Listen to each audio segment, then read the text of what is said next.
Bonjour, aujourd'hui on se penche sur une étude vraiment importante, celle du Forum suisse pour l'étude des migrations et de la population. Elle s'attaque à une question complexe, le racisme structurel en Suisse. Alors, c'est parti. Le racisme en Suisse, qu'est-ce que ça évoque pour la plupart des gens? Souvent, on a une idée bien précise en tête. Et c'est justement là que l'étude commence. Elle met face à face cette idée reçue que le racisme, ce serait juste quelques actes de haine isolés, avec une réalité bien différente, celle que les chercheurs ont mise en lumière. Un problème qui n'est pas marginal, mais bien systémique, c'est-à-dire ancré dans les structures mêmes de notre société. On va donc voir ensemble ce décalage entre l'idée reçue et la réalité documentée par la recherche. Mais avant d'aller plus loin, pour bien saisir les conclusions de cette étude, il y a un concept clé qu'on doit absolument définir, celui de racisme structurel. Alors, le racisme structurel, qu'est-ce que c'est exactement selon cette étude? Eh bien, ce qui est très important de comprendre, c'est que la définition ne se base pas sur l'intention d'un individu. On ne cherche pas à savoir si une personne est raciste dans sa tête. Non, ce qui compte, ce sont les conséquences. C'est un système social qui, au final, reproduit des inégalités pour certains groupes de personnes. Et ce système, il agit à 3 niveaux, tous liés entre eux. D'abord, le niveau macro, celui des grandes normes de la société. Puis le niveau méso, qui concerne les institutions, les entreprises. Et enfin, le niveau micro, celui de nos interactions de tous les jours. Ces 3 niveaux s'influencent mutuellement. Et c'est ça qui est important à garder en tête pour la suite. Bon, tout ça peut paraître un peu abstrait. Alors concrètement, où est-ce qu'on voit ce système à l'œuvre?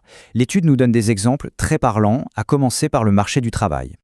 Regardez ce chiffre, 130. Pour comprendre d'où il sort, il faut savoir que des chercheurs ont créé des CV totalement identiques. Même compétences, même parcours, mais en changeant juste le nom de famille. Eh bien ce chiffre, 130, c'est le nombre de candidatures qu'une personne avec un nom à consonance turque ou kosovare doit envoyer pour espérer avoir autant d'entretiens qu'une personne avec un nom suisse qui, elle, n'en envoie que 100. Et ce graphique le montre bien, on voit clairement la différence. Un nom perçu comme yougoslave ou turc diminue les chances d'être rappelé. Et ce qui est vraiment frappant, c'est que ça touche aussi des citoyens suisses naturalisés. C'est la preuve que le nom fonctionne comme un marqueur d'origine et que les qualifications passent au second plan.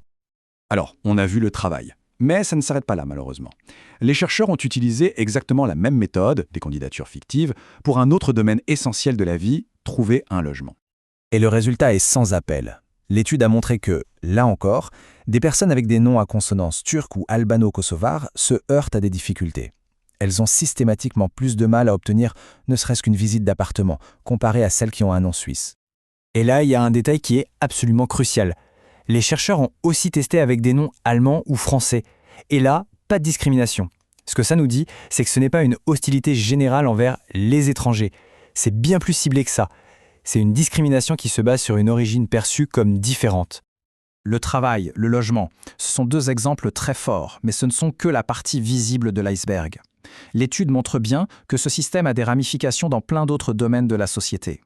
La liste est longue en fait. On parle des démarches administratives, de la naturalisation, de l'accès aux services sociaux, des rapports avec la police et la justice, de la politique, de la santé et même de l'éducation.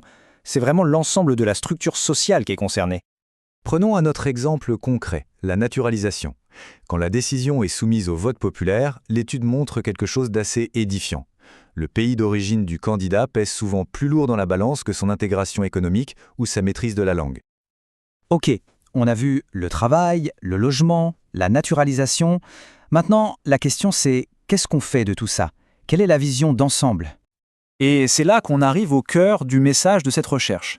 L'idée, ce n'est pas de pointer du doigt des individus, non, l'enjeu est bien plus grand. Il s'agit de changer de perspective pour comprendre et surtout pour s'attaquer aux systèmes qui mécaniquement produisent ces inégalités. En conclusion, l'étude nous dit que la toute première étape, c'est de reconnaître l'existence de ces schémas, de ces mécanismes qui sont profondément ancrés dans notre société.